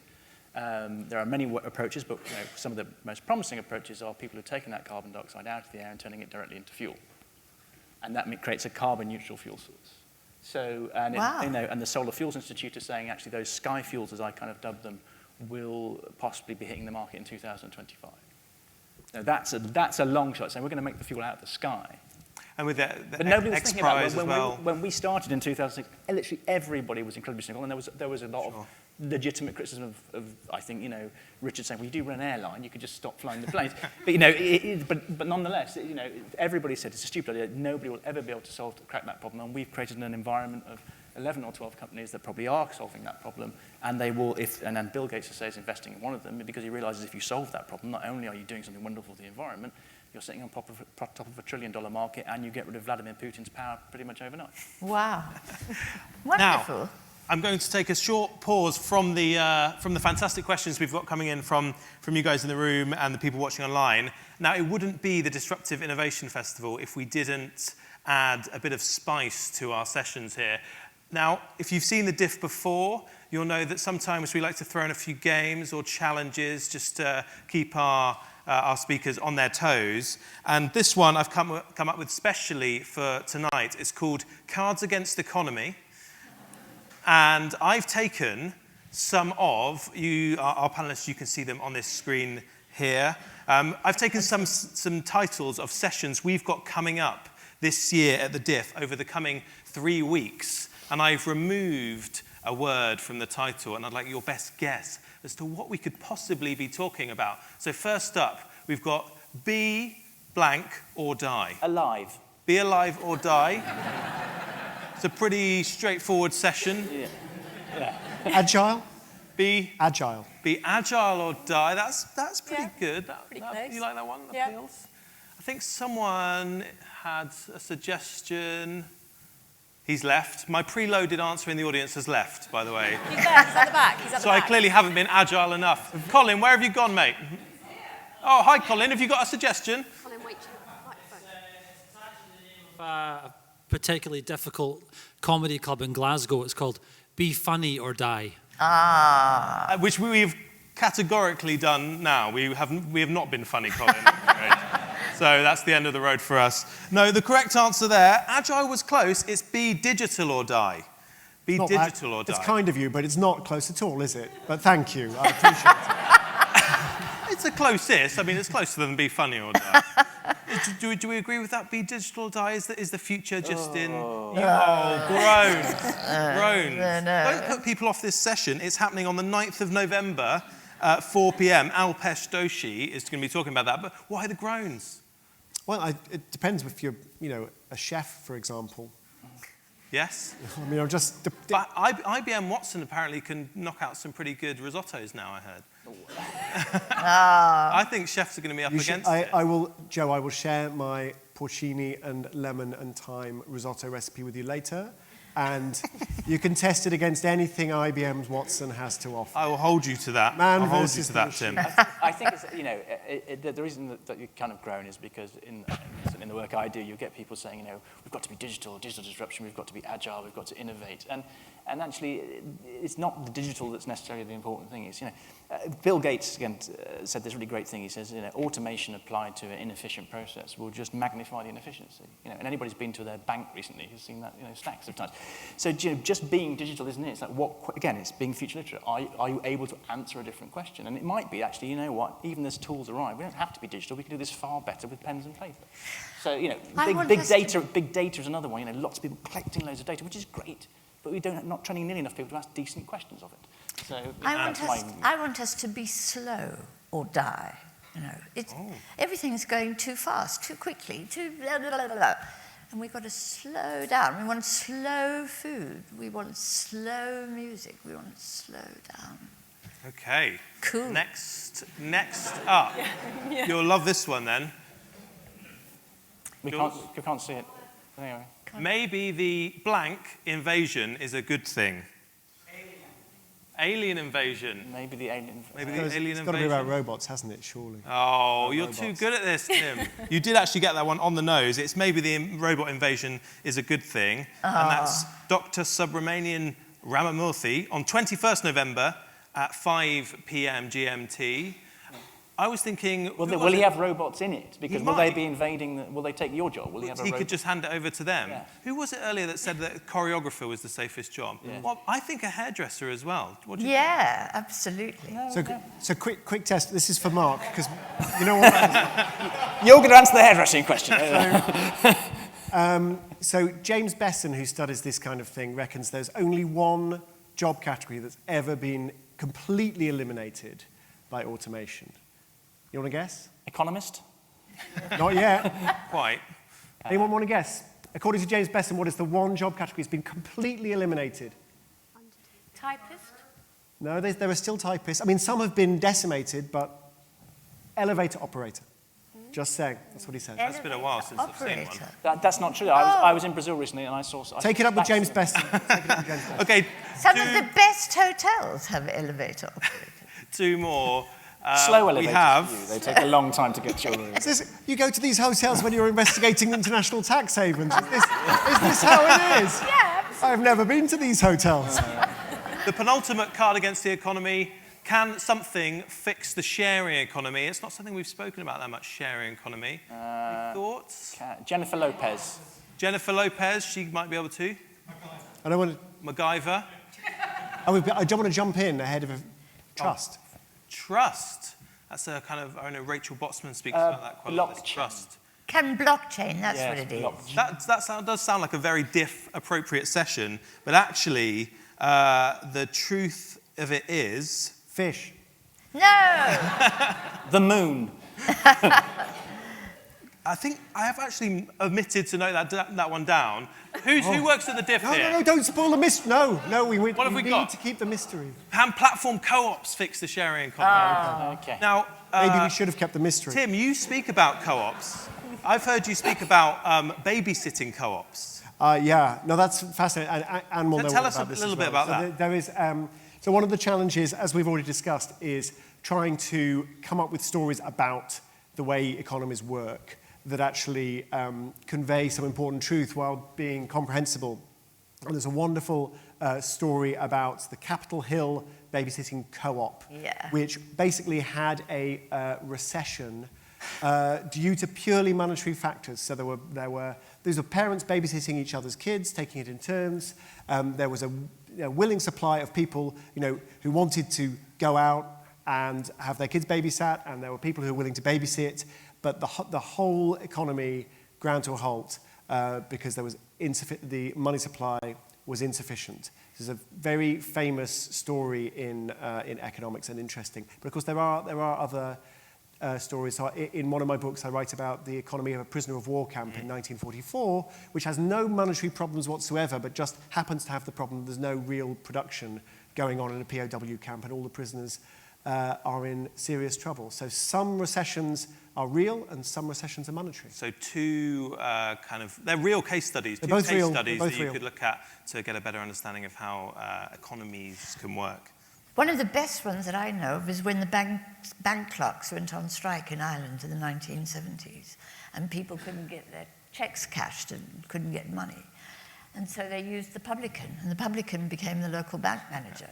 And he knew who drank too much and couldn't be trusted, and who can be trusted to repay their obligations, to meet their claims and obligations. And he managed the whole financial system until the clerks had settled their pay claim and went back to work again. Sounds like a good excuse to spend more time in the pub. The last card against economy coming up now is why blank and economics are really the same. Sex and economics. Do you want to elaborate on that one a little bit? Well, it's about transactions, isn't it? and creating value, and it's about relationships. Any more guesses? Any more comedians in the audience? No. Okay. The real answer there was why biology and economics are really the same. That's what I said. Now hold on. I think this is closer to Anne's description earlier. You were talking about what growth means in kind of a natural system compared with economics. Do you think there's a link between No, I think that's the problem. I think... you think there needs to be?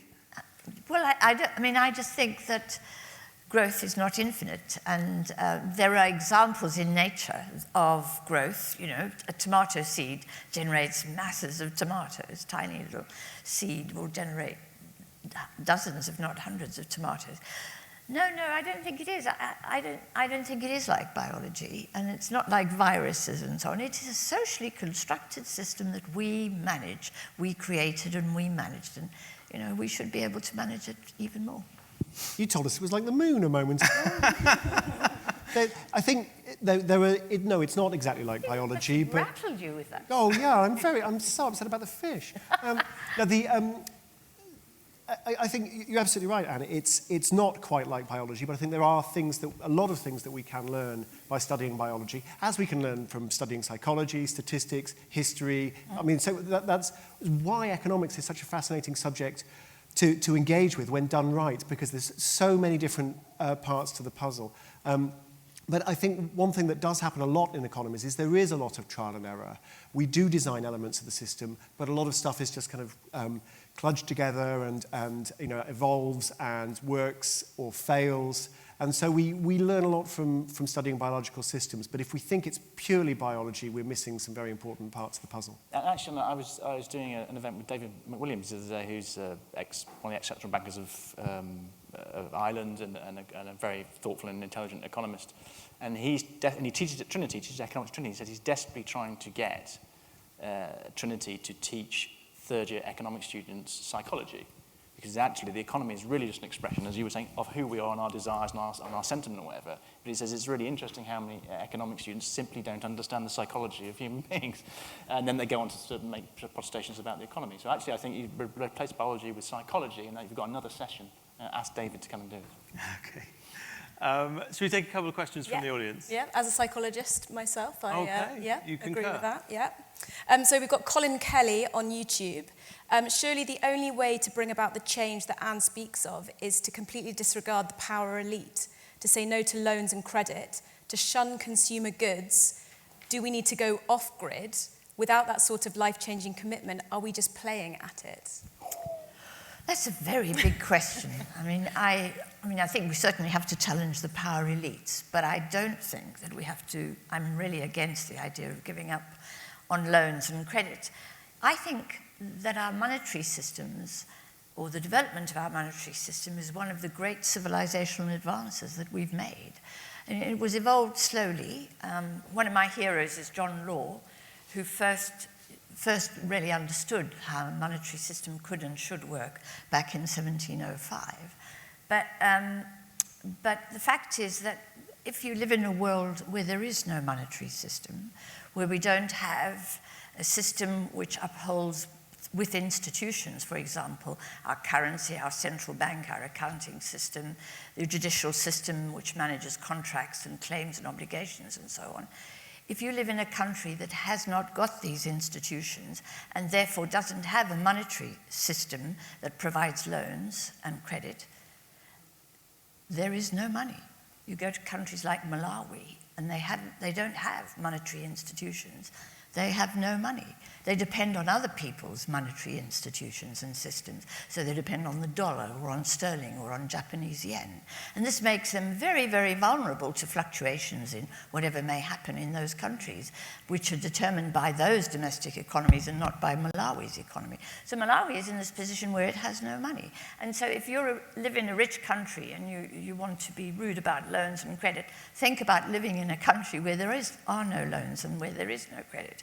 And therefore there is no money, and therefore, there's an awful lot of deprivation and failure. So I'm a great fan of the monetary system. I just believe it has to be managed. It cannot be left. I always like to compare it to the sorcerer and his apprentice, and the lovely, I don't know who people have seen The World Does He Move Me, where the sorcerer, and it's actually Goethe's story, where the sorcerer goes out for lunch and leaves the studio in the hands of his apprentice and asks his apprentice to clean the studio.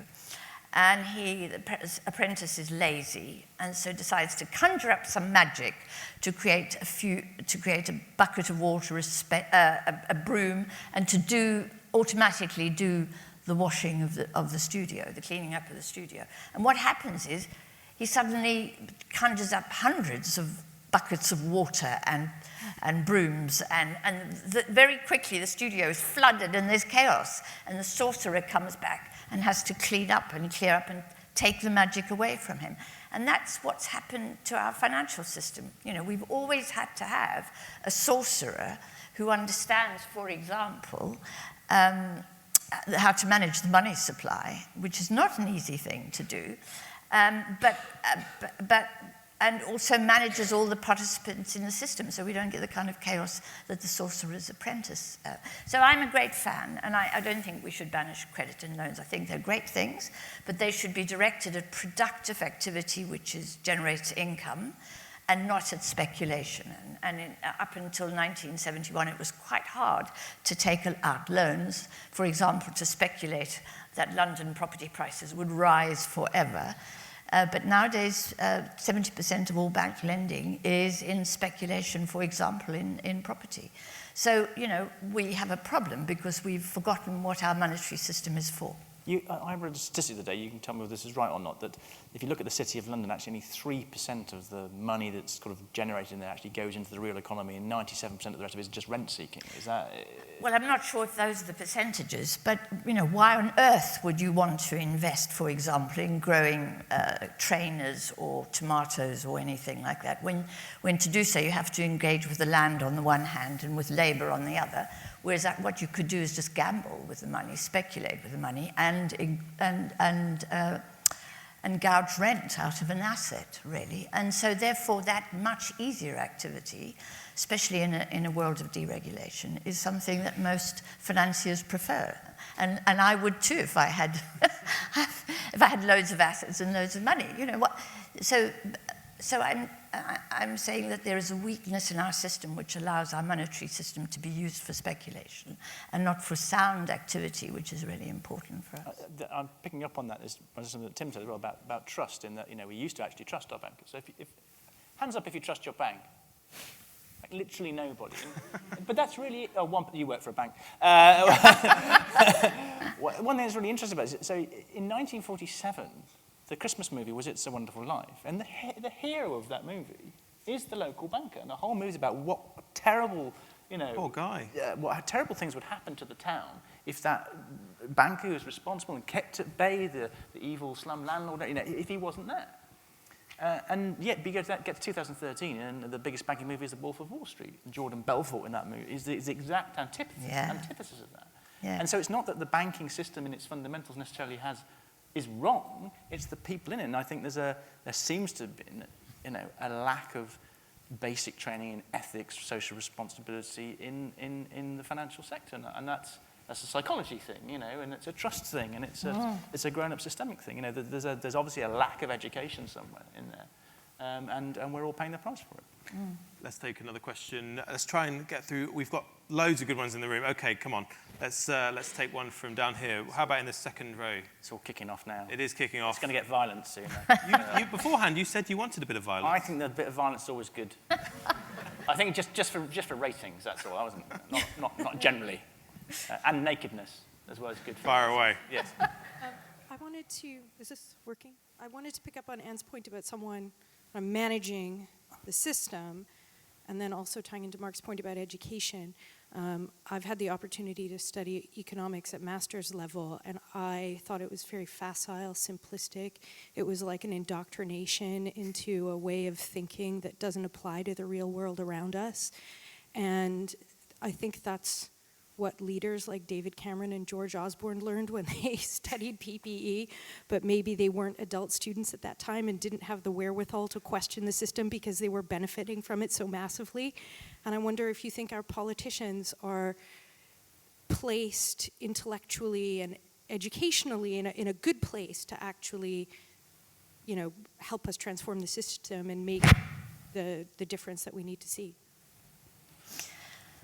Well, I think, you know, our politicians, I do think their economics is pretty low grade, really, but I don't blame them. I blame the economists, really. I mean, economists don't teach money, banking, and debt. And I was at the OECD last week, and central bankers were arguing that textbooks should be rewritten, and the Bank of England's explanation of, for example, money ought to be included in there. But it's rather extraordinary that you can read Paul Krugman's macroeconomic text and be told that banks are simply intermediaries between borrowers, impatient borrowers, and patient savers, when that hasn't been the case since 1694, when the Bank of England was founded. So I think it is a problem for the profession. And if there's widespread ignorance, it's because the profession itself is, and the profession, I mean, the OECD invited me, and I'm hardly an academic economist, simply because they had failed to predict the crisis. I had, and I was like the little girl saying the empress has no clothes, and they're worried that they won't be able to predict the next crisis. And that's what I mean about the anxiety that now exists within the economics profession. You know, can we afford another crisis? Do we have enough monetary tools to deal with another crisis? I'm not sure that we do, actually. And that is because the profession itself has ignored some very important economists, and I include John Law and John Maynard Keynes in that category. Both of them are just ignored by mainstream economics. But also, you know, have a very superficial understanding of how monetary systems work, and then no wonder politicians lack understanding too. I just wanted to say, I did study money and banking under Tony Kourakis, who was a very interesting and idiosyncratic guy, but we did Keynes, we did banks, we did all of this. It was very hard, it was very interesting. So there are some people teaching this. The only reason I think it's worth mentioning is because Tony Kourakis' most famous student 6 years before he taught me was a gentleman called David Cameron. So I'm just not sure how much difference it makes in the end. Okay, let's take another question. I'm slightly looking into the sun here, but I think there's a question coming from this area of the room. This is a question for all three of you. One of my big concerns is the way that politics and public discussion generally seems to be becoming more and more polarized. And I think that's worrying partly in terms of it being increasingly socially divisive, but also because it'll be a barrier to innovation. And I wonder if you've got any really good examples of policies or ideas that have bridged political divides. And I'll give you a hint. Mark, last time I met you, you told a very nice story about the Green Tea Party. Yes. That would do, but maybe you've got other ones as well. Wow, it's like, being heckled in Why don't reverse, you tell isn't someone? it? Why don't you tell people about the Green Tea Party now, just in case they haven't heard about it? That's a free pass. I did two stories. One is the Green Tea Party, or Green Tea Movement, which is Green Party members and Tea Party members in the US forming a coalition, a political coalition, like in today's divided America. And the reason they're doing it is because the local utility firms started lobbying for state taxes on solar panels because it was starting to ruin their business model. So for the left-wingers, this was an environmental issue. And for the right-wingers, that's just damned un-American. This is bureaucracy getting in the way of how much I pay for my power, and I don't like it. So that's really, and that talks to a wider point that came out in my last book, which is one of the things I found when I, looked at all the systems that were, looked at all the systems change stuff that I was investigating. You find that people divided by politics are very soon brought together around projects. Soon brought together around projects. Right. One of the things I do quite a lot with engineers, and one of the things I love about engineers is you ask them to build a bridge, their politics instantly disappears. You don't get left-wing bridges, you don't get Tory bridges or, Labour bridges or, God help us, Liberal Democrat bridges. That doesn't happen, okay? People just build bridges based on the evidence. And what's wrong with our politics is it's all based around sentiment and argument, whatever, which is great for the pub on a Friday night. We don't build anything that way. So one of the things I do in a lot of my work is try to say, how can we, one of the things that annoys me about the media, just drives me nuts, is this idea that, have a debate about some issue, whether it's the economy or whatever, and you put people in a studio and you ask them to debate it, and you get somebody from the left and somebody from the right, and they all argue about it, and then that's it. And you're left to choose, well, do I vote for that person or vote for that person? And what should happen is the interviewer should go, well, you're both well informed about this, you both agree it's a problem, what are you going to do to work together to solve it, and here is a bunch of possible solutions, what do you think of these? And the reason I don't do that is because that kind of journalism is expensive. It means systemic thinking, which you have to go and research solutions, and you have to understand it from all sides. But it's a lot easier just to stick one person up against another, shout at them and say, well, you decide, audience, because we're too lazy to give you any other options. And it just drives me completely mad. But there are systems of participatory democracy, which I referred to earlier, where people decide how to spend their own taxes, and it turns out if you do that long term, if you do it for a year or two, it doesn't have much effect. The World Bank's done all these great studies. You do participatory budgeting for 10, 15 years at a time. The upswing is brilliant. Trust in institutions increases, corruption goes down, tax receipts go up, people are more willing to pay their taxes, the cost of projects goes down, everybody's happier there, and there's a political dividend to any politician who engages with it of 10 points in the next election. So it even makes politicians popular, which is pretty impossible as a thing. So it is possible, and that's one of the reasons I do the work I do. And thanks to the reverse heckle. Any other examples of issues that have crossed that political, or countered the divisiveness? Well, I think as Mark says, most issues naturally are in fact not politicized. When you look at science communication, we think naturally of things like vaccines and climate change and GM foods and sort of things that have been dragged into the political arena, where many people don't trust what scientists are telling them, or maybe they do trust what scientists are telling them, but only their scientists, not the other people's scientists, and it becomes very, very politicized. But actually, most life isn't like that. Generally, we do trust what the experts tell us. Generally, we do trust what the scientists tell us. It's only when it gets dragged into the political arena that it becomes a problem.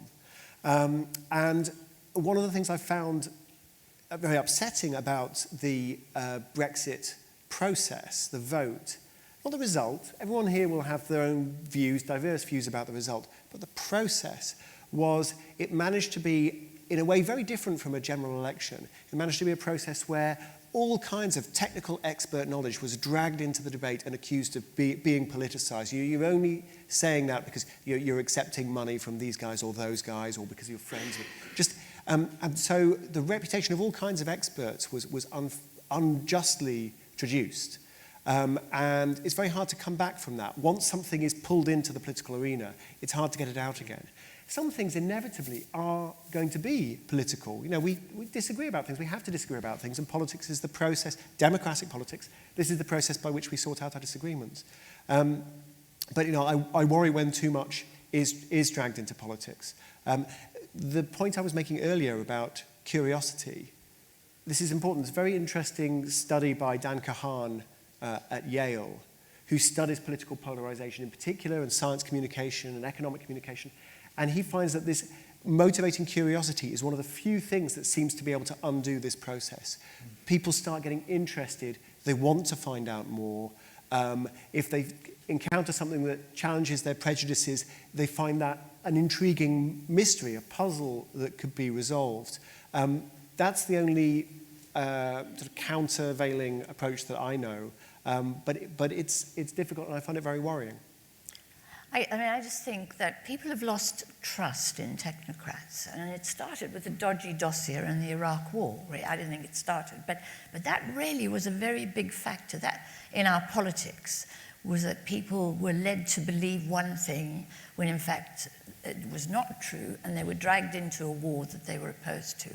And that, I think, began the process of really undermining trust in technocrats. And I have to say, the fact that the technocrats did not predict the crisis, didn't know it was going to happen, weren't prepared for it, were stunned when it happened, didn't know quite what to do, also unnerved the public. We expect our technocrats to be able to understand the systems that they're supposed to be managing. They are, after all, the guardians of the nation's finances. And if they're not the guardians of the nation's finances, who are, you know? So there was that. And then there was the Brexit campaign, which I thought was pretty outrageous from a technocratic point of view. The Treasury came up with some data and analyses that were really, really dodgy. And George Osborne used that to threaten Brexiteers. And you know, the phrase Project Fear became current. And that had happened in Scotland as well, in the Scottish referendum. And people have now lost confidence. They don't believe these guys anymore. And that is a very bad thing because, you know, our technocrats are important. They have great insights, they know a great deal, you know, and they ought to be leading us. So for me, the big issue here is I believe that the polarization is terribly serious, and I find it frightening and reactionary. What I think is also missing is leadership. You know, we have had a vacuum of leadership.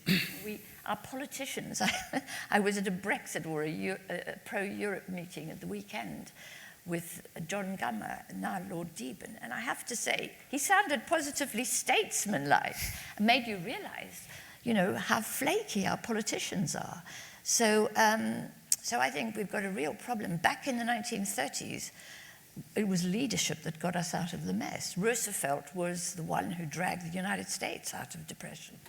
But we lack those sorts of leaders at the moment. And I think that's the system. The system has created this vacuum of leadership. But without being too top-down about it all, I do think an inspiring leader that knows how to bring people together around a project, let's have the project of rebuilding Britain or whatever you want to call it, that is what's lacking at the moment. I mean, I think this comes back to the point, the question earlier about education, and again, the point Tim was making about trust. Every year, there's a company called Edelman, they do this thing called the Trust Barometer, where they kind of look at trust, and they just said there's been this evaporation of trust across all institutions. And it's not along, and then the divide now is not left versus right, it's against the people who are served by the current system, which is about 15%, and everybody else who isn't. And so, and you're absolutely right, there is this lack of trust because actually the people, the technocrats, come from a very small class. They go to all the same schools, pretty much. They come from the particular class of society. And the reason they don't understand what's happening is because they are not diverse. You know, and you need a huge amount of diversity to run a diverse country in your decision-making processes. You know, you need a lot of serendipity. I mean, Steve Jobs said, creative people feel guilty because they didn't really do anything. And what he meant was they spend all their time going around looking at different ideas, hang out in different places, but our politicians and our technocrats generally don't, and they come from particular backgrounds, and that leads to their total blindsidedness when the other 85% of us go, no. Guys, we have amazing questions from the room and from the people online. Just in we won't have time to answer all of them. Do keep the discussion going on the Dif site. Just in 5 words, each of you, what's your golden rule to think like a 21st century economist? Just in a few words, because there are people on here who really want a glass of wine. Be curious, be open, be brave. 6 words. Let you off. Don't be cynical. Cynicism is obedience to the status quo. Let's take economics and give it back to the poets. Be open and talk to other disciplines because they have a lot to teach us. Thank you very much. That was very obedient. And with that, Dif 2017 is now open. We've had a fantastic evening of a bit of fun as well, which was good to see. You sound surprised. Well, you know, we all go to a lot of these. Hopefully this was a bit more jovial than some economics themed conferences. But the Dif is just starting. This event is coming to a close, but we're just starting 3 weeks of sessions, not just about 21st century economics, but about the future of design and age of automation. There'll be something in the region of 200 sessions going on over the next 3 weeks. So do tune in and join the discussion using your MyDif account, all taking place at thinkdif.co. But from me and from Vicky. Yeah, thank you guys. It's been awesome. Thanks for joining us.